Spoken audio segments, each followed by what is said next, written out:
So hi everyone, my name is Claire Chong and I'm one of the co-chairs of this symposium. I have the honor today to introduce Dr. Craig Stephen. Dr. Stephen works globally with all levels of government, the non-profit sector, community groups, universities, and industry on health issues at the nexus of people, animals, and environments. He is internationally recognized for his contributions to the development of One Health and in modernizing approaches to wildlife health. Dr. Stephen is a veterinarian and epidemiologist who works as a director of the McEachran Institute, a Canadian nonprofit dedicated to provoking disruptive thinking about policy and practices that protect animals, health, and society in a rapidly changing future.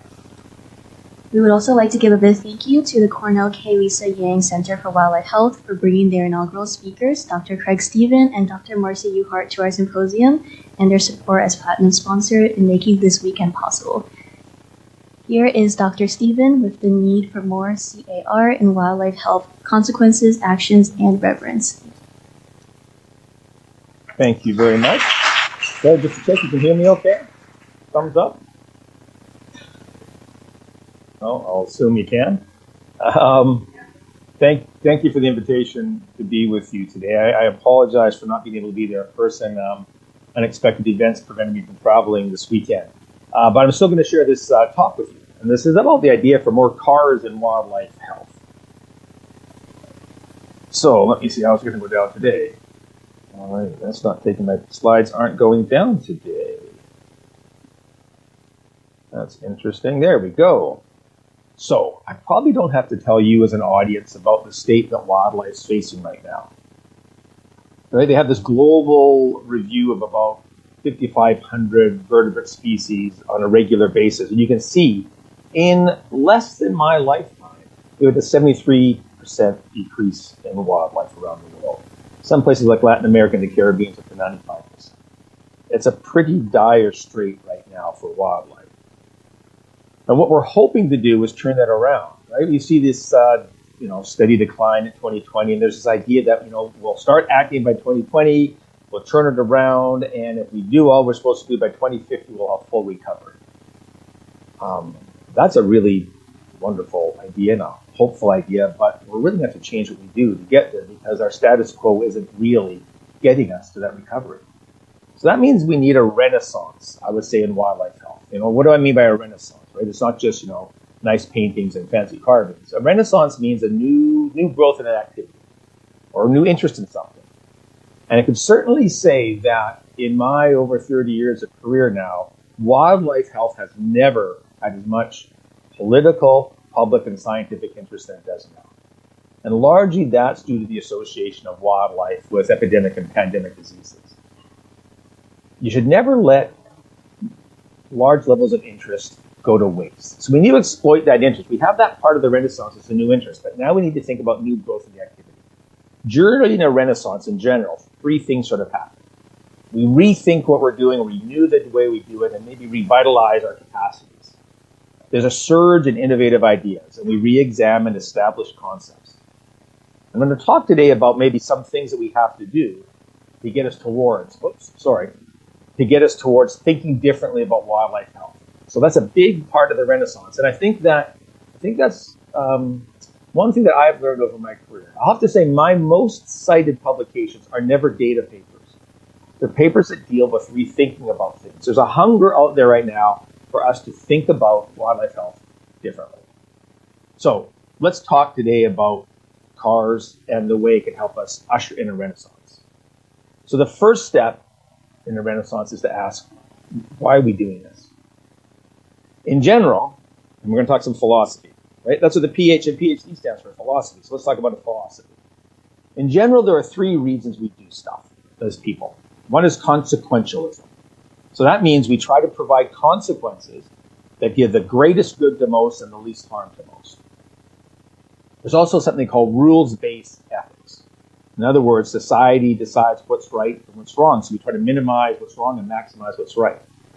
And the other one is something called virtue ethics. Right? So we want to act the same way a virtuous person would work in the same situation. Science tends not to talk a lot about virtue ethics explicitly, but we often do because we look at role models. Well, there's Professor so-and-so on Cornell, and look at her and she's got these great awards and she's getting these publications and that must be the right way to do something. So we do that implicitly quite a lot. The rules-based stuff takes us to a lot of international trade. When did we decide that wildlife disease is bad in legislation or in society? Often that's set out by laws and legislation. Consequentialism gets a little bit more challenging when we talk about the greatest good and the least harm for most. So we have to think about, why do we do what we do? I showed this slide on Friday, but generally, this is a review we did a few years back. We looked at 3 of the biggest journals publishing wildlife health information and asked, what did they do? What were the subjects of the papers? Which would tell me about the why. And if you look at them, 55% of them were trying to find the bad thing. Let's find the pathogen. Let's go search for the virus. Let's describe the pollutant. And they would do surveys or limited surveillance or maybe some field and lab studies. 37% were basic science. 10% were, of those, was infectious disease ecology, and the other bulk was, pathophysiology, clinical. So let's look at the impact of this pathogen on lesions or blood values or things like that. Only 8% of them were trying to think of solutions. And half of those were just doing things in the lab. So 4%, the why of 4% of the literature in wildlife health during this review was, can we try to change the situation where the wildlife live? And that problem was exacerbated during COVID. So this messy little picture here was taken from a project that we did for the World Organization of Animal Health in the midst of the COVID pandemic. They came to our group and said, can we find an evidence-based way to reduce the risk of pathogen spillover in the wildlife? All right, so and we had to work quick because this is the middle of a pandemic. So we got about 12 of us speaking multiple languages to start first the scoping literature review. So we looked across, we had our keywords about, finding things about implementation and intervention and program evaluation. We wanted to find papers that were peer-reviewed that showed us that we've proven something works to reduce it. At the end, we found 30 papers that fit the criteria. And we looked at 7 different languages. Of those 30 papers, none of them were actually designed in a way to tell the program worked. So we must be missing something.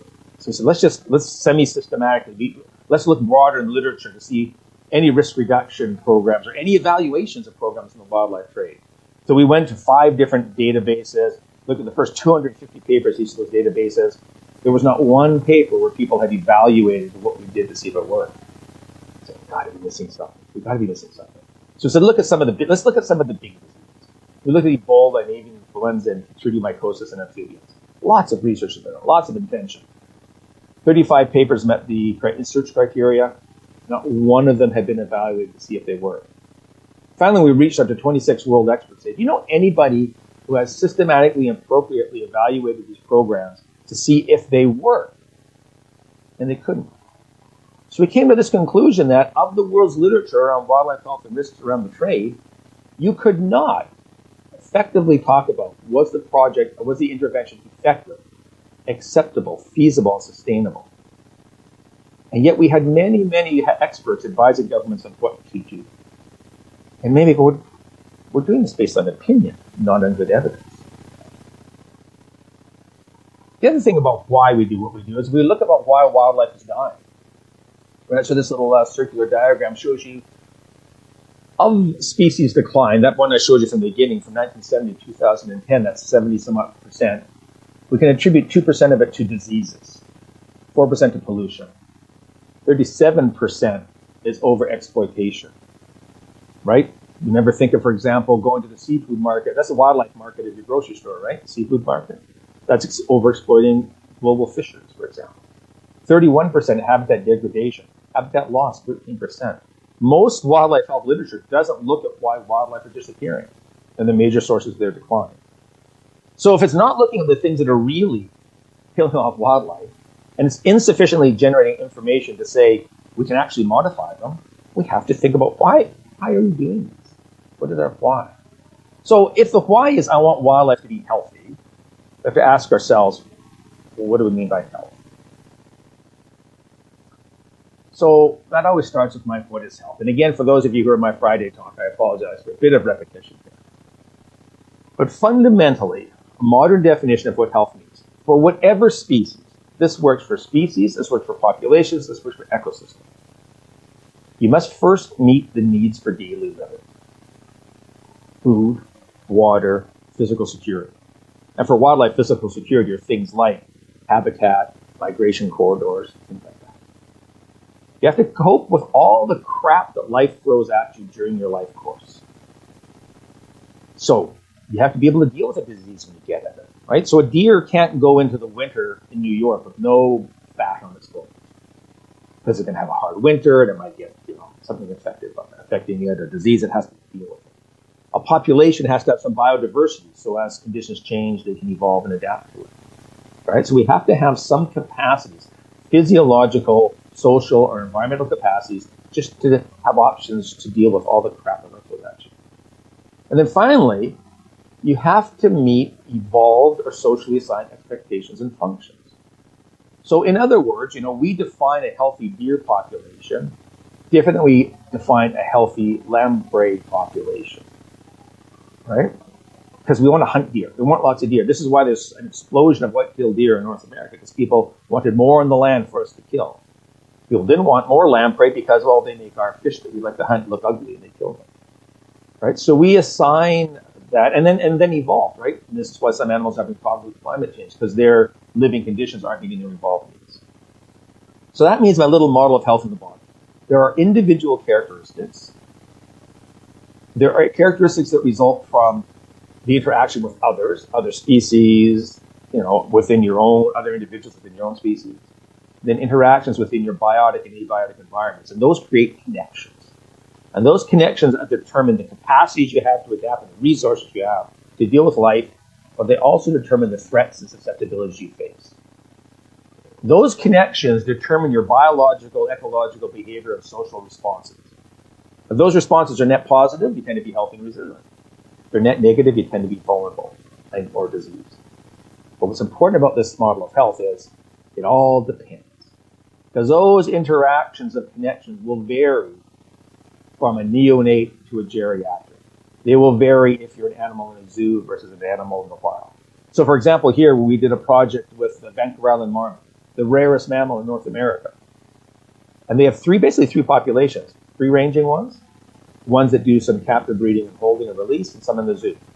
And we studied the health patterns of each of them, and they were fundamentally completely different. What people expected of them, their living conditions, and the diseases they get. So for example, the zoo the zoo marmots had a lot of cardiovascular disease. Well, that's simply because they lived long enough in the zoo. Whereas the wild ones, you never see that. So there's different expectations. So health is this interaction of social expectations, biological, and individual and ecological interactions.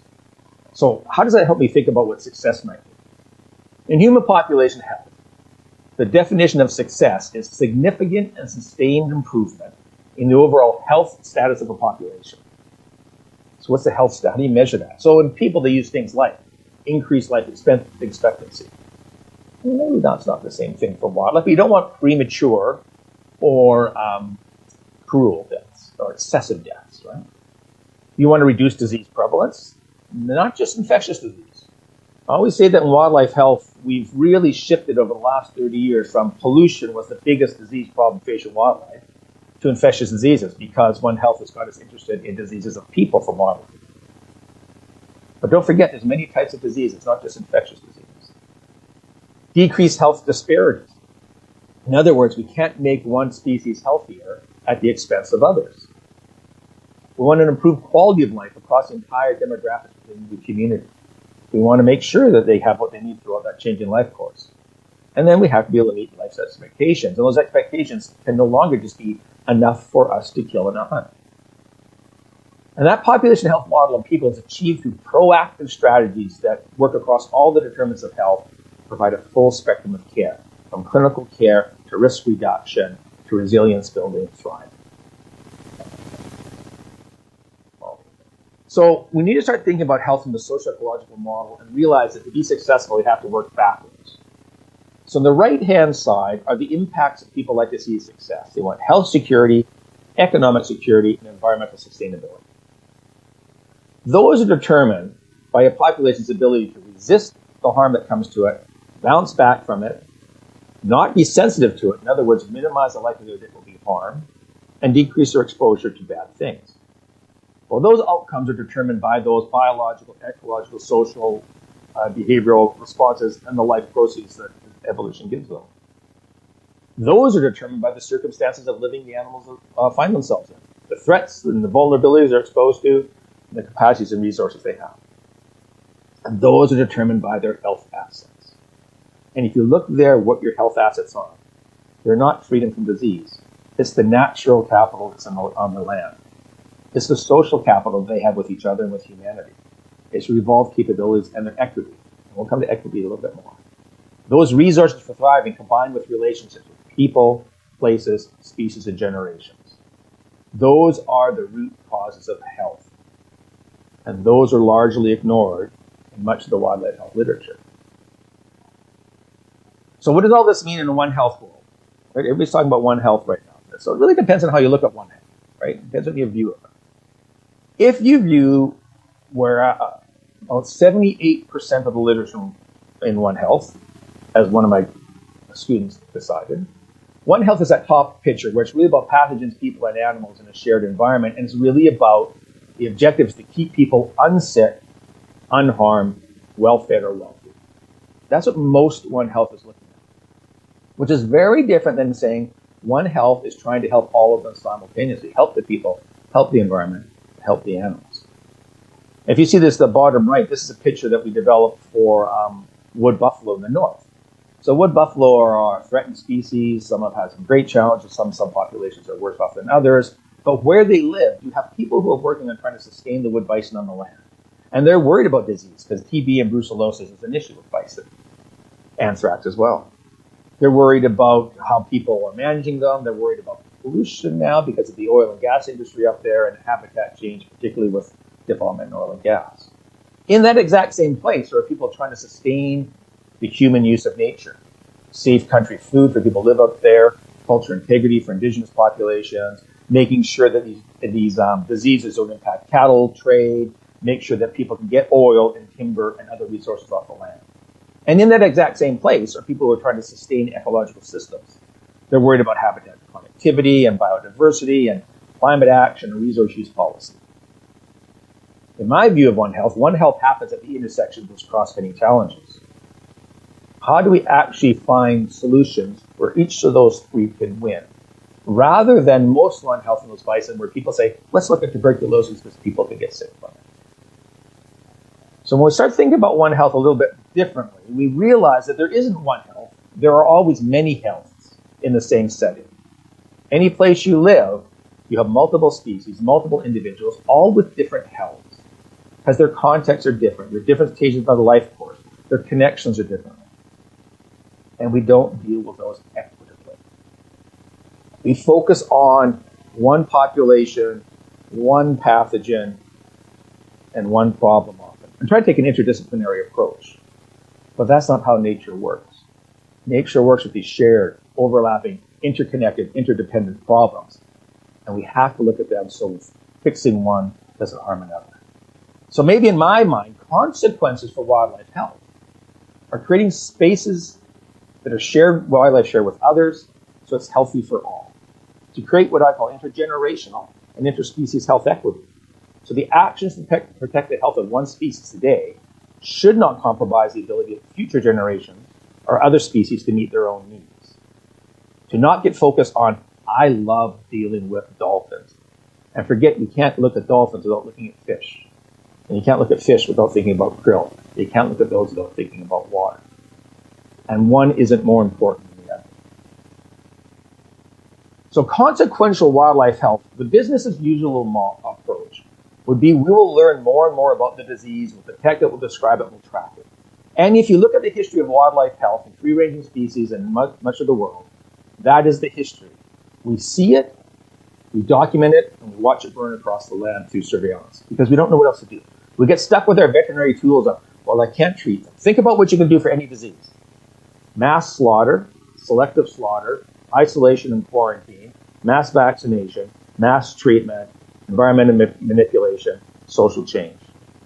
Mass culling, society doesn't expect that. Test and slaughter, generally unfeasible because you can't catch them all, the tests aren't validated. Mass vaccination, rabies and nothing else. Mass treatment, how you deliver toxic drugs into the environment that gets in an appropriate dose. Isolation and quarantine, how do we do that? Social and environmental change, we can do this, but we tend not to talk about it. For those of you who saw Dr. Urhart's talk yesterday, you can see the thinking about avian influenza starting to go towards maybe the idea to manage avian influenza for wildlife is to think about land use policy and how we allow wildlife and agriculture to interact. That thinking is just beginning now. And one of the reasons we're focusing so much on the pathogen is we have been distracted by the human-centric view of One Health. Most One Health does not help wildlife at all. In fact, there's data that shows that it's harmed wildlife because it's made people more afraid of them. Sick, dirty deer bringing Lyme disease to all of us. Right? So another way we can talk about consequences of wildlife health is this health equity approach. How do we promote equitable, positive, reciprocal care for ourselves, our community, and the nature? So we build a shared resilience in advance of all the harm. So the first piece of unsolicited advice I'm going to give you is you need to know your moral purpose of the consequences of what you do. And moral purpose is really the higher set of principles that set the direction you're going to go on. When you set out to say, I'm going to work in wildlife, you need to be explicit about why are you doing what you do? Who or what are you trying to help? How are you making a positive impact rather than just describing a problem? What values are guiding you? And what's the greater reason for what you do? Not only is that just good science design to know what you do, you must always start with the why before the what and the how. But data will show that's the foundation of a successful program, to really know the purpose and consequences of what you do. But as I've gone around the world looking at a variety of programs, both in wildlife health and other programs, it is the single most common program deficit that we have because we too often confuse what we do for why we do it. Consequentialism is messy, right? Because we've got this idea that, health includes this meeting expectations. Health is subjective, and health management decisions are not science decisions. Decision makers have to take into account legislation, culture, economic impacts, right? Values, rights, culture, they all influence what we do. And there's also short-term, long-term, and unintended consequences. So I say you can really do a lot to help one species and harm another one in doing so. We do that all the time, right? We eradicate smallpox. We got rid of a living thing, a virus, right? And there are cultural and ethical differences. So consequentialism is important to think about, but it's not clear-cutting. Let me talk about reverence now. So what do I mean by reverence? Reverence is a specific virtue signifying a deep respect and awe towards something greater than oneself. And I will argue that we need to include more reverence for wildlife. I old man rant here for a second. When I was in school, I used to get frustrated that the clinicians who were teaching me were interested in the case, but not necessarily the animal or the people who own the animal. And that's increased as medicine, whether human or veterinary, has got more technologically advanced. We get enamored with the latest technique instead of asking what's best for this situation. And I think that we need to remember that with wildlife. I'm very concerned that One Health has kept us thinking about wildlife more as a source of harm. But how do we actually protect these things for their own value? Because they need to be respected. So why does reverence matter? For all of you who are veterinarians, you have veterinary ethics, right? Veterinary ethics expect competent care and compassion and respect for animal welfare, not animal disease. And welfare is not just getting rid of the sickness. It's important to it. It's just one aspect. Similarly, if we're really in North America going to take indigenous reconciliation seriously, the reverence for nature is central to reconciliation efforts. There's ethical reasons of why we actually say, we have to actually value these things. But there's also data that says reverence is useful, mostly from the human health sector. So, for example, there's one paper that showed that in clinical settings in hospitals, where staff tend to show more reverence towards the people in the hospital, they showed a protective health impact before they take those clients, those patients. And when people actually respected the communities that they work with in community-based health, that really drove the behaviors that allowed the community to prosper. So when you believe these things were important and you worked as though they were, better health outcomes happen. We've seen that also in public health. They did a study of what encourages people to keep going. Like, I got to tell you, I have a miserable life. I work on climate change, extinction, and pandemics. Those are depressing things without a lot of wins. Right? What you need, if you're going to work on these things, you need to find a way to motivate yourself to keep going. And they have shown that people in the public health sector who have more reverence for people, who care and respect for them for their own intrinsic value, who don't judge them, they tend to be more motivated to work. Job demands and performance reviews and bonuses were found not typically be the reason why people stay engaged in the cycle. We need a wildlife health cohort that intrinsically value wildlife for the sake of wildlife. And we know how to enable that. We need champions who can tell a compelling story, tell the value of wildlife. But we don't do that well. We use maybe, what's the value of biodiversity? Oh, we might find a drug for people one day. You know, we keep coming back to that utilitarian view of that extractive view of it. But we need people who speak out for this, the value of wildlife. We need senior leadership to buy in. We need your bosses to be able to say, no, there's value for you actually trying to keep things healthy. And there's value for us doing wildlife for wildlife's sake. You need to start to get some friends, right? The most important thing is to have a community that shares information, experience, and practices to keep you all motivated. And you really have to support creative thinking and thinking differently to find ways to change what we're doing. So reverence for wildlife means caring about their community and their home for their sake, right? You can find lots of grants and lots of money that tries to look at wildlife to find hot spots for harm, mostly harm to people. And those are highly fundable. But if I really care about wildlife and really care about their health, I don't want to find hot spots. I want to find cold spots. I want to find the spots where problems aren't occurring. I want to think about how to make their life safer rather than finding more harms. I want to find how I can make more spots cool. Right? So I have to think about why I'm doing this in order to really make sure wildlife have what they need. Because there's no sense in getting that animal, fixing it, and returning it back to a sick home. And that's what we do. We find it a success when we get that animal and we rehabilitate it and we release it back into the wild. Well, first, the data on rehabilitation is a little bit sketchy in terms of ecological impact, but we're putting it back into the exact same dangerous situation.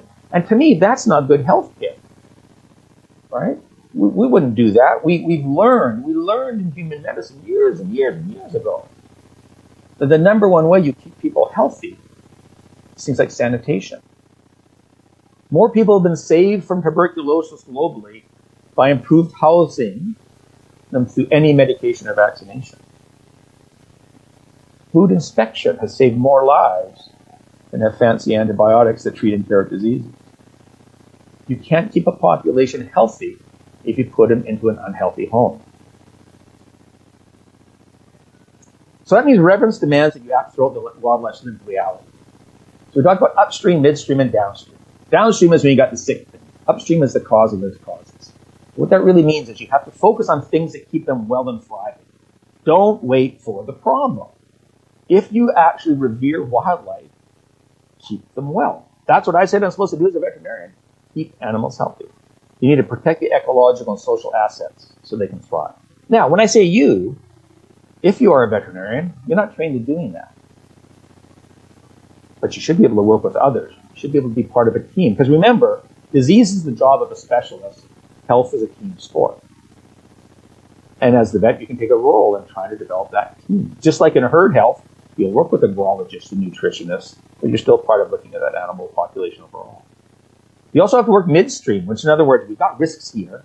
Let's get them down before really bad, unsustainable harm happens. How can we reduce their vulnerability? Increasing their adaptive capacity, reducing exposure to risk factors. Maybe you should be involved writing your senators about pollution control. Maybe we should be talking about not dismantling the EPA and things like this, right? For wildlife's sake. How do you reduce their susceptibility to harm by reducing other stressors? How do we for example, make sure they still have habitat? You have an important voice, and your voice is important to share. And then downstream, how do we minimize harm won't recover. So how do we reestablish vital functions so they can withstand harmful impacts, whether for individuals or for populations? You're seeing more and more people wanting upstream action, but we're insufficiently putting action into it. So wildlife health and One Health really still aren't adequately dealing with those diverse needs and root causes. They're still largely reacting once the problem happens, which is a too late strategy. These are complex social ecological problems that will take a lot to reverse. So we tend to be inefficient, inconsistent in responding to these things, and that's accelerating the polycrisis. We're using 1950s science to problems in 2025. So things like the G7, the G20, and all sorts of governments are expecting biodiversity conservation, environmental protection, and health to be co-managed, right? And that model of health is the co-management of those things. But despite these international commitments, they tend to still be poorly connected in policy and in training. So my second piece of advice for you is it's no good figuring out why wildlife are dying or treating their illness if I return them to an unhealthy place. Reverence for all living things drives us to protect the places they live in with equal care and compassion. All right, let me talk about action now. We need to close the intention to knowing to doing gap. There's great intentions out there, but we need to have appropriate and useful action.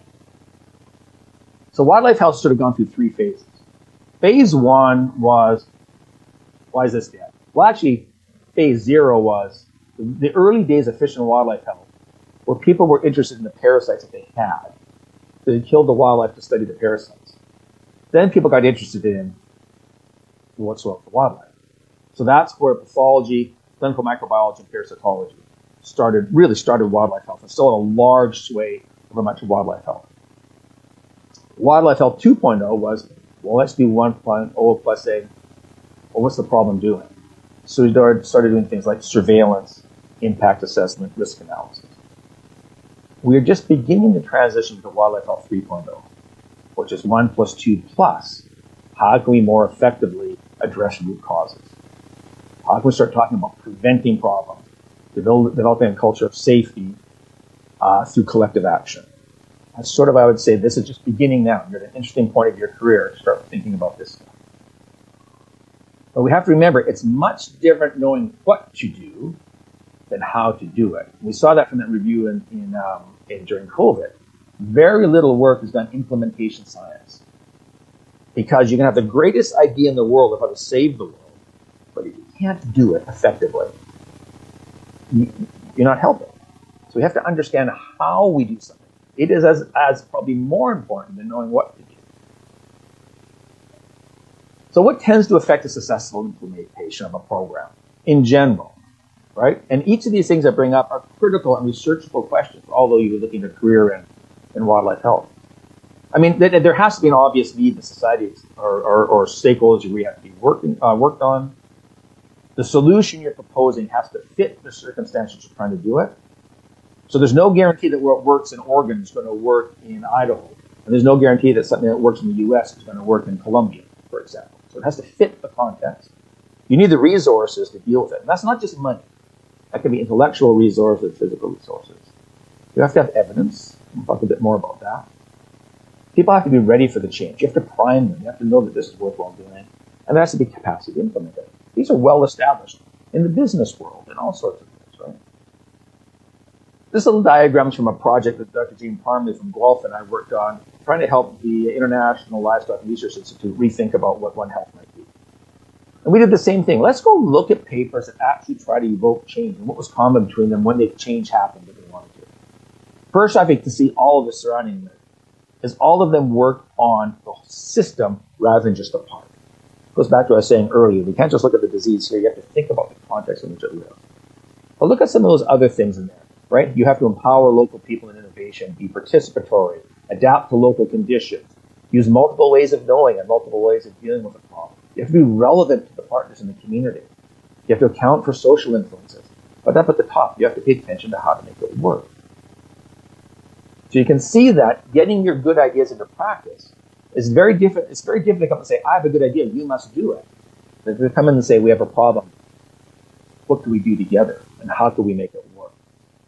right? That shared purpose, that empowering people. These are things, again, I was never taught in vet school. I was never taught in my PhD, because I was never taught to make change. I was still with the belief that if I have the right paper in the right journal, people will know to do something different. And the psychological literature will show you that is just not true. Never happens. People don't change what they do just by learning new things. So how do we ensure our intervention is good? There's a couple of key criteria here. First, you've got to be outcome-based. So that means you have to have consensus on what you're expecting success to be. It goes back to consequentialism. What are we trying to do here? What's our preferred outcome?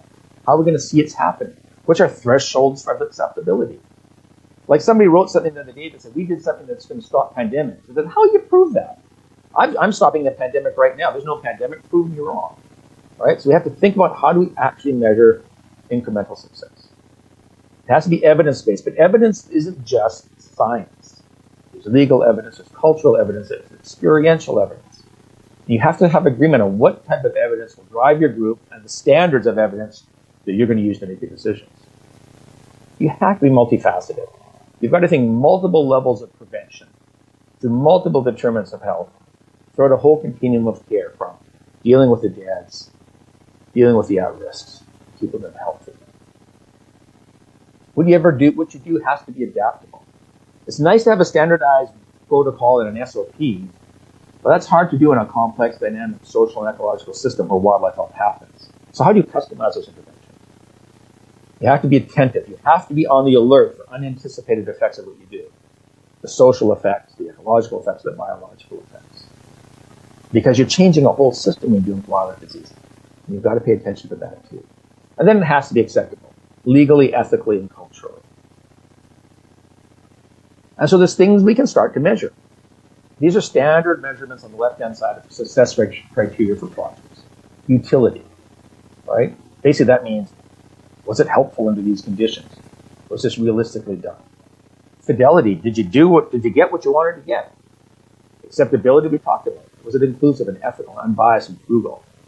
Effectiveness, did you get the desired results for the right participants without unanticipated consequences? Was your impact what you hoped for? Was there a good balance between the things you wanted and the things you didn't want? The positives and the negatives? Did you have that consequence of the net good for most? Cost benefit. This isn't just dollars cost, but you efficiently use your resources to produce the benefits. Reproducible. Could this work somewhere else? Or as the systems change, was it still worthwhile? And then sustainable. There have been billions of dollars spent developing labs around the world to chase One Health pathogens. And those labs sit empty now because nobody thought about sustainability. Nobody thought about who's going to keep paying for the reagents, who's going to keep paying for the labs. How do you actually build something that keeps on going? Because we have done this so often for so many years. I have a 5-year grant, show up in this country, great things, all done, adios, my money's over. Right? So you have to build sustainability in your projects for success too. So your core principles when you're planning to act, you should remember that context matters. An effective intervention in some settings might be ineffective or harmful elsewhere. So understand the place you're working in. Success is a social endeavor. Epidemiology and ecological studies can help us to identify sources of the problem, but people decide if it's helpful. The process matters. How you do what you do is more important than what you do if you want to get it right. And then evidence is more than scientific data. Because if you're going to do 1, 2, and 3, that's not just about p-values and tests. So my third piece of advice here is when you're acting, don't just bring problems. You need to figure out a way to do something too. And this is what I call my Craig Goes to Ottawa. I used to run the Canadian Wildlife Health Cooperative, which is Canada's national wildlife health program. And when I first went there to meet with people in Ottawa, like our federal government, one of the big funders of the program, the first thing they said is, here comes a wildlife health guy, always problems, never solutions. And that's what we do. Oh, we got a big problem here in bats. Oh, we got white nose, a big problem. You do anything about that? No, about that. Oh, well, okay. Oh, we got this big problem. Chronic wasting disease. Oh, it's going across the line. Can you solve that problem? Nah, we don't get that. Right? You've got to figure out a ways to be incrementally helpful. You've got to be able to show pathways to support healthy wildlife and healthy environments. And that's a hard sell for people. But in fact, that's what the government, when I first came under the Canadian Wildlife Health Cooperative, when I took it on originally, the program was going to get a 30% cut across the board. Because the story they had been telling us, pay us for surveillance, we'll watch for the next emerging disease, and we'll save society. And that's just a false story. Because we know over and over again, the finding of a pathogen in wildlife alone does not motivate legislative action or government action if they're worried about things, right? Oh, is this going to affect trade? Maybe we'll do something. It's going to affect just showing them that doesn't work, right? And what happened is they habituated to it. Oh, we got used to this disease. Oh, yeah, Lyme disease, we got used to it. Oh, yeah, we got used to it. But when I looked at all of their mandates and what was common, I said, the job that the government has is to give the public assurances of safety. I said, you need to pay me so that you don't worry, so that I can actually show you in these situations, this is how we keep things safe. These things are healthy. And suddenly they went, that is what we want. Instead of a 30% cut, we got a 30% rise in our budgets. We also developed something called the Pan-Canadian Approach to Wildlife Health, for which there was zero budget. The Pan-Canadian approach is trying to drive this more health-based approach. There's zero budget. The government still hasn't got it funded. But it is driving the re-innovation of the federal Wildlife Health Program and Environment Canada because they gave them the idea to build from. So bring solutions for action. Don't just come and say, here's a problem, and think of good old ways. Oh, we don't have a vaccine, so there's nothing we can do. Your job in wildlife health is about helping people make good decisions. That is your job. The risks we face today and the solutions that we have to act on these are always the results of the constraints we place on human decisions and choices. We've got to think about evidence as expertise, community understanding, as well as the base scientific evidence.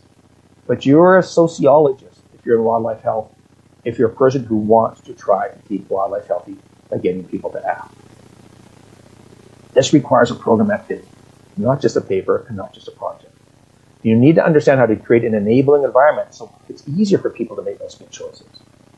So health and environmental literacy, people have to understand the why it matters.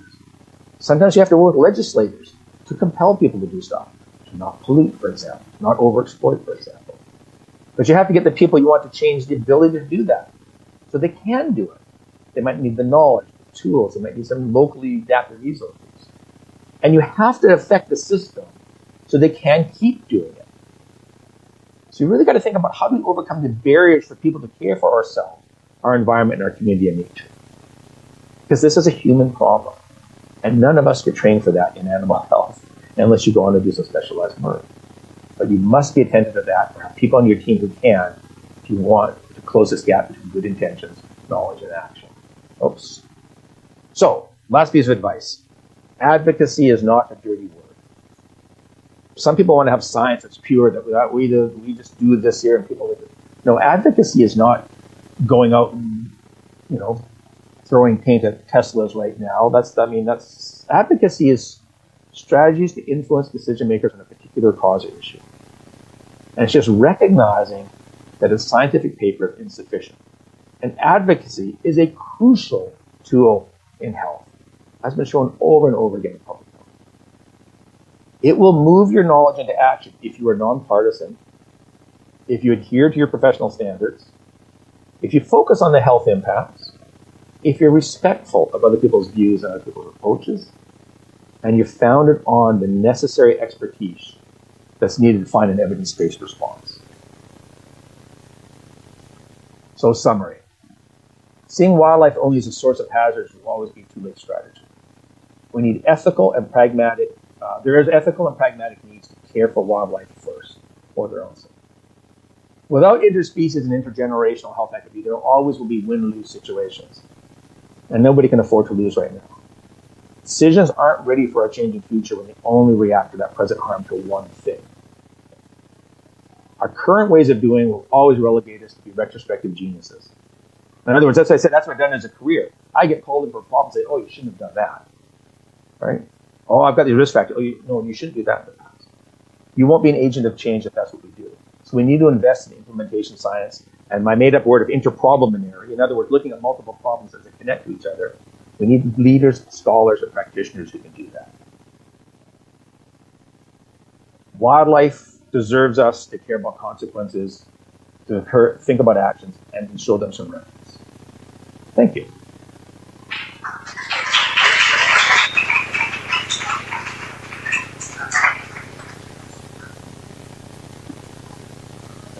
Thank you, Dr. Stephen. We can take some questions now.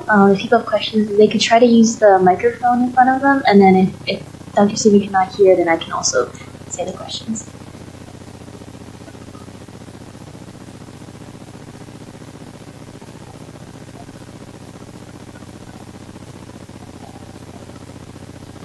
Rosemary? You don't have to talk about this, but do you feel like the current administration is like putting a big dampener on like these actions or changes, or do you feel like it's been difficult regardless of the administration? It has been difficult regardless, but what's happening now is apocalyptic. I don't want to get any more political than that, but yes, if you care about wildlife, you need to show your voice more now than ever. More than ever, politics is playing a role in the fate of our world.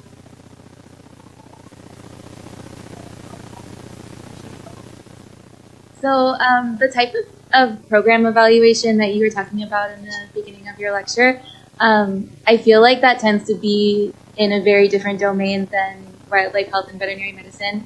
Can you talk a little bit about how you see the possibility to bring those two things together? I think I agree that they're not part of veterinary medicine and wildlife health historically. Evaluation is a critical and ingrained part in the public health system, and I think fundamentally we're just decades behind in animal health. Right? There are some, like we do in domestic animals, they'll do surveillance system evaluations. So there's some of it happening. I don't want to imply there's no evaluation happening, but you won't find anything about implementation science, a lot of it, and the funding just isn't there. So there's a couple of things we have to think about. One is there's advocacy for funders, that you need to invest in knowing what's working. And it's an efficiency argument. Quit paying us to do stuff and not knowing if it's helpful. So often, your grants run out and they don't have money for evaluation. And the reason that's a challenge is most of the impacts of what we do might be 5 or 10 years after our intervention. So we need to advocate. And I want to tell you that you should advocate. I'll tell you a story about that. I did a project for a number of years in Sri Lanka. We had a whole bunch of things going on, wildlife health and community health and emerging diseases. And one day, literally, I was sitting under a coconut tree on a beach with the funder who came to evaluate or look at our project, right? And he said to me, Craig, what do you think we should do? I said, we should do this, that, and the other thing. He said, have you written a letter to the funding agency and told them this? I said, well, no, I'm a researcher. I respond to what the funders put out there. He says, well, how do you think we get our ideas? Right? So if all of a sudden the National Science Foundation gets letter after letter after letter, and paper after paper after paper, advocating that we actually have to know if what we're doing works, we need investment, you will see things change. Because sadly, most people follow the money.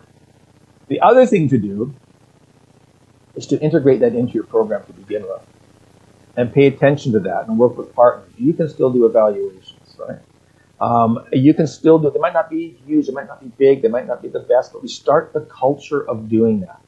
I think it's an absolute indictment on veterinary medicine that we don't regularly and systematically ask that question, is this helping? And I don't just mean, did this thing live? I'm talking about, did it help more broadly? Was it socially helpful? Is it ecologically helpful? Is it sustainable? And this is really important for wildlife. I mean, when you're in an extinction crisis and you're not asking, are we really doing the best use of our money? That's fundamentally irresponsible in my view. So I think advocacy is a big part of it, and thinking about how to work that culture into everyday thinking. And part of that is, as students, just routinely ask people why. Why are we doing this? Is there evidence that we know it works? What type of evidence do we have? Now, they're not going to like that in your 4th year rotation, I'll tell you that right now. But faculty should be open to those questions, right? And they shouldn't just be answering this, well, this animal got better. So you have the right as a learner to understand why the evidence why the recommendations you've been giving is trustworthy and useful. And again, that I think that is such a bigger expectation for things like big, broad systems issues that have implications for all. I mean, small animal medicine has implications for owners and the human-animal bond that get that. Wildlife medicine is an existential issue that affects everybody. Because without wildlife, we're dead. Right? That's part of our ecosystem. So there's a real urgency to build that up in this area. Thank you, Dr. Stephen. I think that's all the questions for today. Thank you for inviting me.